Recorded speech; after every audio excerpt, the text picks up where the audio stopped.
আসসালামু আলাইকুম রহমতুল্লাহি অবরকাতুহু।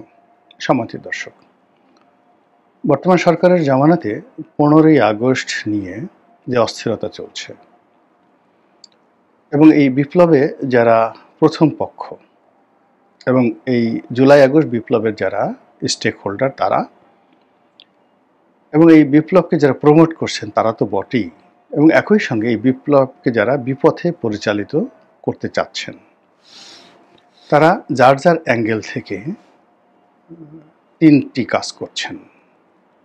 প্রথমত, বঙ্গবন্ধুর যে হত্যাকাণ্ড, এই হত্যাকাণ্ডটির কোনো জাতীয় গুরুত্ব নেই, এটা বোঝাতে চাচ্ছেন, বলতে চাচ্ছেন। তারা আরও বলতে চাচ্ছেন যে এই হত্যাকাণ্ডটি ছিল অনিবার্য। বঙ্গবন্ধু যে কর্মকাণ্ড করেছিলেন সেই কর্মকাণ্ডের কারণে যে পরিবেশ পরিস্থিতি হয়েছে, সেই পরিবেশ পরিস্থিতিতে ওনাকে হত্যা করাটা যারা করেছেন তাদের জন্য বীরত্বের বিষয় ছিল, গর্বের বিষয় ছিল এবং জাতিকে কলঙ্কমুক্ত পাপমুক্ত করার একটা প্রচেষ্টা ছিল। কাজেই যারা হত্যা করেছেন তারা জাতীয় বীর, আর যাকে হত্যা করা হয়েছে তিনি জাতীয় বেঈমান। এইরকম একটা ন্যারেটিভ তারা তৈরি করার চেষ্টা করছে এই সময়টিতে। 2 নম্বরে যেটা চেষ্টা করা বলা হচ্ছে সেটা হলো যে বঙ্গবন্ধুকে যেভাবে খুন করা হয়েছে, নিহত করা হয়েছে সপরিবারে, তো এইবার জুলাই আগস্ট বিপ্লবের প্রথম এবং শেষ ভুল হলো একজন শেখ পরিবারের লোককে ধরা যায়নি, অথচ যদি গুনে গুনে গুনে গুনে শেখ হাসিনা সহ শেখ পরিবারের সবাইকে ব্রাশ ফায়ার করে মারা যেত, তাহলে এই বাংলাদেশ কলঙ্কমুক্ত হতো। এই বাংলাদেশে শেখ হাসিনা এবং শেখ পরিবারের কোনো অস্তিত্ব থাকতে পারে না। এই ন্যারেটিভটা গত 1 বছর ধরে প্রচার করা হচ্ছে। সর্বশেষ হলো যে 32 নম্বরের যে বাড়িটি, বঙ্গবন্ধুর বাড়িটি, এটির কোনো ঐতিহাসিক গুরুত্ব নেই। এটি কেবলই একটা ইট, কেবলই একটা বালির স্তূপ। বরং এই বাড়িটিকে কেন্দ্র করে আওয়ামী লীগ যে আদিক্ষেতা দেখায়, কিছু মানুষ যে এটাকে নিয়ে ব্যবসা বাণিজ্য করার চেষ্টা করে, কাজেই এই যে একটা কুফুরি বাড়ি, মানে এটাকে একটা ইবাদতখানা বানানোর জন্য, এটাকে একটা কেবলা বানানোর জন্য যে মানুষগুলো চেষ্টা করছে, তাদের সেই কুফুরি কর্মকাণ্ড যাকে বলা হয় বন্ধ করে সেখানে একটা তৌহিদ, আল্লাহর যে একত্ববাদ, এটা প্রতিষ্ঠা করার জন্য সেই বাড়িটিকে গুঁড়িয়ে দিতে হবে, ভেঙে চুরে তছনছ করে দিতে হবে, এবং সেই কাজটি করা হয়ে গেছে। থার্ডলি, এই বাড়ি এবং আওয়ামী লীগের অফিসগুলো, স্থাপনাগুলো, এগুলোকে ঘৃণিত, নিন্দিত, আবর্জনাময়, দুর্গন্ধময় এবং বিরান অভিশপ্ত করার জন্য যা কিছু করা দরকার সেই সব চেষ্টা কিন্তু গত 1 বছর ধরে করা হয়েছে। আপনারা যদি 32 নম্বরের কাছাকাছি যান দেখতে পাবেন, বঙ্গবন্ধু এভিনিউতে যান, আওয়ামী লীগের অফিসে যান দেখতে পাবেন, সুধা সদনে যান দেখতে পাবেন, ধানমন্ডি 3 নম্বর সড়কে আওয়ামী লীগের যে অফিসটি ছিল দেখতে পাবেন। সেখানে গিয়ে যে এরকমই একটা ন্যারেটিভ তৈরি করা হয়েছে।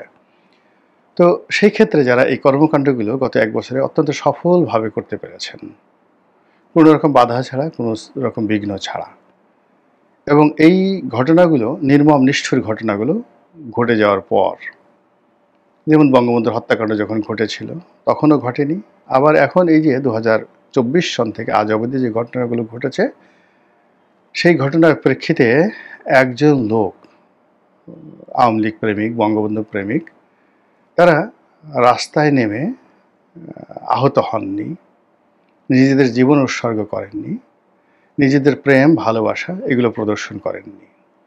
সাধারণ নেতাকর্মীরা অনেকে দূরে বসে কেঁদেছেন, আহাজারি করেছেন। ওখানে গিয়ে যে কয়জন লোক চেষ্টা করেছেন তাদের মধ্যে 1 নম্বরে রোকেয়া প্রার্থী, তিনি সত্যিকার অর্থে ওখানে গিয়ে দাঁড়িয়ে প্রতিবাদ করার চেষ্টা করেছেন, লাঞ্ছিত হয়েছেন, অপমানিত হয়েছেন, কিন্তু তিনি অনুতপ্ত নন, তিনি আরও চেষ্টা করবেন। কাদের সিদ্দিকে যাওয়ার চেষ্টা করেছিলেন, তার গাড়িটি ভেঙে দেওয়া হয়েছে, এরপর তিনি আর ঝুঁকি নেননি বয়সের কারণে, অবস্থাগত কারণে। তো এর বাইরে ওখানে ২-৪ জন যারা দেখতে গিয়েছেন আওয়ামী লীগের নেতা কর্মী যারা আছেন তাদেরকে কাউকে উলঙ্গ করে, কাউকে মব করে ওখানে নানাভাবে বিভিন্ন সময় অপদস্থ করা হয়েছে। ফলে আওয়ামী লীগের লোকজন ওদিকে আর যাচ্ছে না।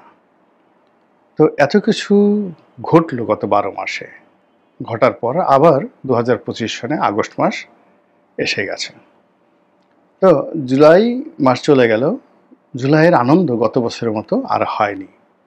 জুলাইয়ের উদযাপনটা হয়নি, বরং একটা রোদন ভরা বর্ষা যে কাল, সেই বর্ষাকালের বৃষ্টির যে মুখরতা, সেই মুখরতার সঙ্গে এবছরের জুলাই নানা কারণে মানুষের জীবনকে বেদনাময় করে তুলেছে। এই গেল এক। ২ নম্বর হলো যে আগস্ট মাস।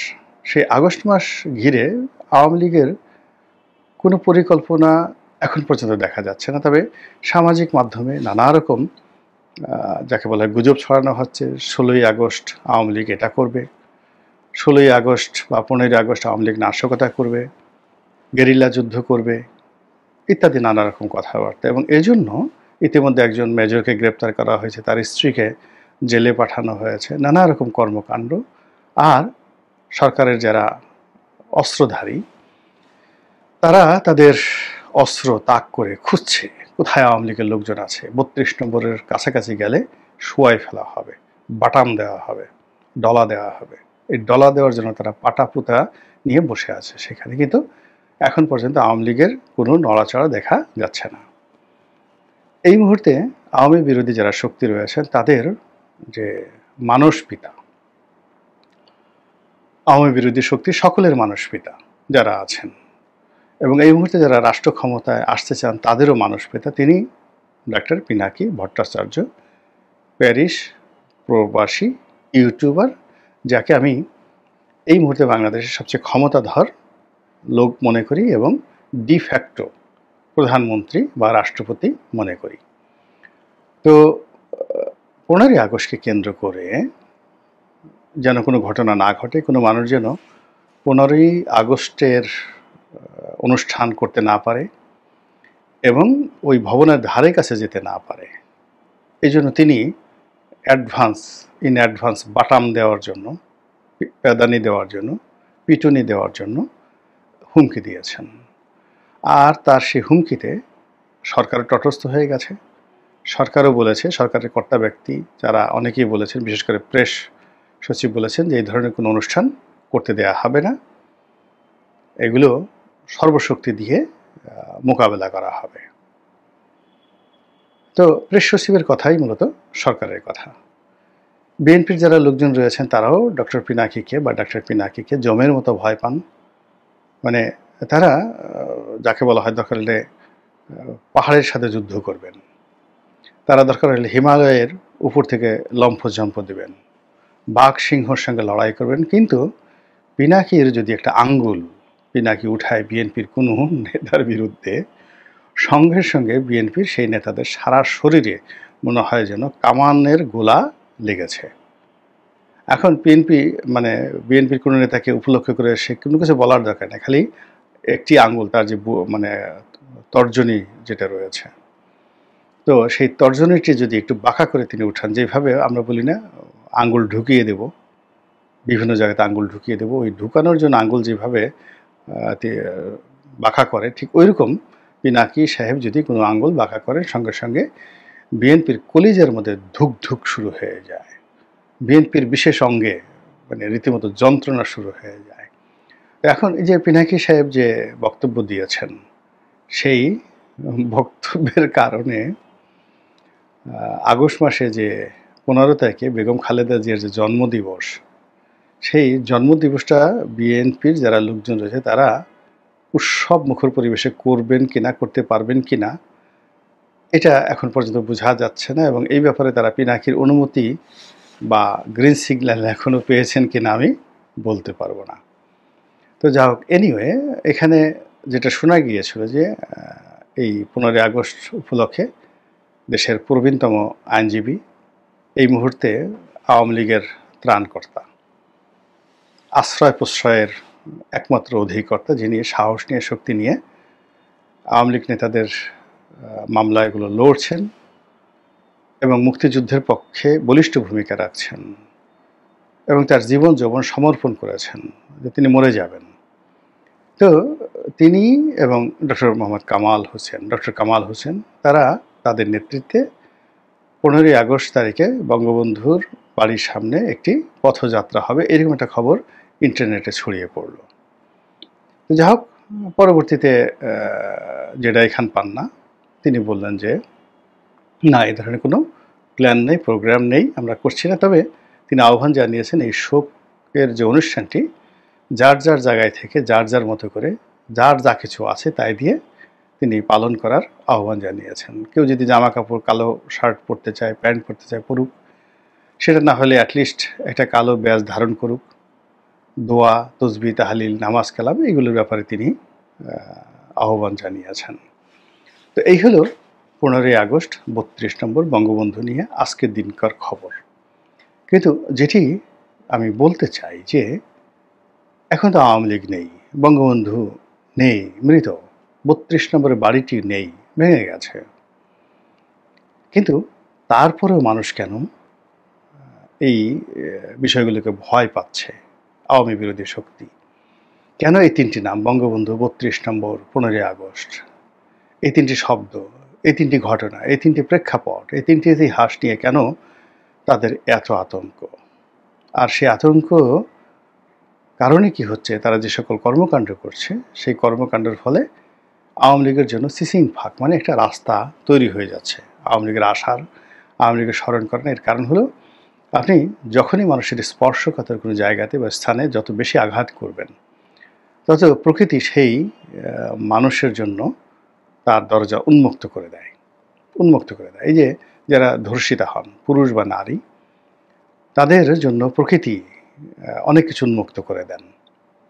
তো সেই দিক থেকে আমাদের রাজনীতির ইতিহাসে, স্বাধীন বাংলাদেশের ইতিহাসের যে মহাকলঙ্ক 75-এর 15ই আগস্ট, যার মাধ্যমে আমরা স্বাধীনতাকে প্রশ্নবিদ্ধ করেছি, রাজনীতিকে প্রশ্নবিদ্ধ করেছি, বিচার ব্যবস্থাকে চ্যালেঞ্জ জানিয়েছি এবং প্রথম সেই যে সামরিক অভ্যুত্থান, সেই অভ্যুত্থানের মাধ্যমে গণতন্ত্রের যে জবাব, সেই জবাবটা আমরা বুট দিয়ে এবং বুলেট দিয়ে আমরা দেওয়ার চেষ্টা করেছি। এবং সেই যে ইতিহাস, সেই ইতিহাস কখনো বাংলাদেশ থেকে মোছা যাবে না, কিয়ামত পর্যন্ত মোছা যাবে না। কখনো কখনো ছাই চাপা দেওয়া যাবে, ধামা চাপা দেওয়া যাবে। 2 নম্বর হল যে বঙ্গবন্ধুর যে নামটি, এই বঙ্গবন্ধুর নামটি, শেখ মুজিবুরের নামটি কিভাবে আপনি বন্ধ করবেন? তো ওই যে যদি একটি মুজিবরের তরে লক্ষ মুজিবরের ধ্বনি, প্রতিধ্বনি আকাশে বাতাসে উঠে ওই বাংলাদেশ আমার বাংলাদেশ, বলেন তো এই গান আপনি বন্ধ করবেন কিভাবে? এই গানের সুর আপনি বন্ধ করবেন কি করে? কখনো আপনি এটা বন্ধ করতে পারবেন না। এটা হয়ে গেছে। বা যতদিন রবে পদ্মা যমুনা মেঘনা গৌরী বহমান, ততদিন কীর্তি রবে তোমার শেখ মুজিবুর রহমান। কিভাবে কবিতার এই ছন্দ আপনি বন্ধ করবেন? কখনো পারবেন না। মহাভারতের একটি কথা, একটা নাম, যেমন শকুনি একটি নাম, আজ থেকে 5000 বছর আগে একটা নাম শকুনি, নাম দ্রৌপদী, নাম অর্জুন, ভীম, যুধিষ্ঠির, তারপর সেই যে পঞ্চপাণ্ডব, কৌরব, এগুলো কি আপনি বন্ধ করতে পারছেন? এর সঙ্গে যে নীতি কথা, কত সাহিত্য রচিত হলো, কত কিছু হলো, কিন্তু এই সাহিত্যের কাছে সব হারিয়ে যায়। একইভাবে এই ভূখণ্ড যতদিন থাকবে, এই ভূখণ্ডের মাটি যতদিন থাকবে, এটা যদি মরুভূমি হয়ে যায়, বিরান হয়ে যায়, হারিয়ে যায় সকল ইতিহাস, মহেঞ্জোদারো এবং হরপ্পার মতো। কিংবা ধরুন সেই আদ এবং সামুদ জাতির মতো যদি পুরো ভূখণ্ড তলিয়ে যায় কখনো সমুদ্রে, বঙ্গোপসাগরে, কিংবা এখানে মরুভূমি হয়ে যায়, কোনো কিছু না থাকে, তখন কি হবে জানি না। কিন্তু যেদিন একটা পাখি থাকবে, একটি মানুষ থাকবে, একটি পশু থাকবে, সেই দিন পর্যন্ত এই যে তিনটি নাম, বঙ্গবন্ধু, তারপর 15ই আগস্ট এবং 32 নম্বর, এটা কেউ মুছতে পারবেন না, কেউ মুছতে পারবেন না। এটাই ইতিহাসের শিক্ষা, ইতিহাসের বাস্তবতা। আল্লাহ আমাদের সবাইকে হেদায়েত দান করুন এবং হেফাজত করুন। আসসালামু আলাইকুম